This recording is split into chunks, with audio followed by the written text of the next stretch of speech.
Un manifeste a été élaboré. Donc, c'est le résumé de ce manifeste que je vais vous présenter pour ne pas trop abuser de votre temps, que nous savons très précieux. Et nous sommes heureux et satisfaits de comment vous gérez ce temps à servir exclusivement le peuple du Faso, les peuples de l'AES, les peuples tout simplement de l'Afrique. Résumé du manifeste de la jeunesse africaine pour un nouveau panafricanisme. Préambule, l'appel d'une génération.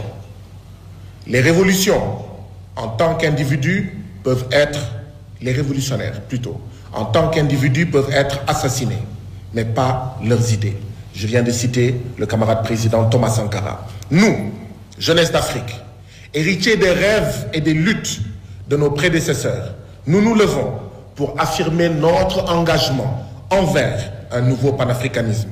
Dans l'esprit de Thomas Sankara, Kwame Nkrumah, Jomo Kenyatta, Patrice Lumumba et d'innombrables révolutionnaires anonymes, nous déclarons que le moment est venu pour un réveil radical de la conscience africaine, de l'unité et de l'action. Ce manifeste n'est pas un document d'intention, c'est une déclaration de mouvement. Il est né de l'urgence de notre époque. Crise climatique, dépendance économique, aliénation culturelle et érosion de notre mémoire historique.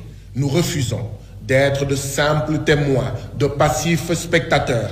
Nous choisissons d'être les architectes actifs d'une Afrique libérée, unie et souveraine. Dans cet événement, qui n'est pas forcément heureux, mais un événement interpellateur.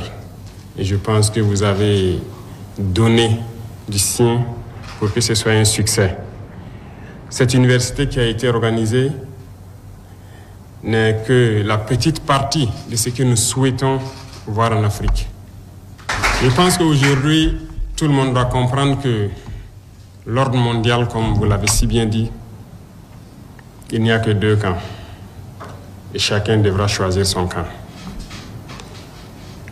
Ceux qui prétendent être neutres, soit n'ont absolument rien compris, ou ont peut-être le cerveau éteint. Il faut le dire clairement.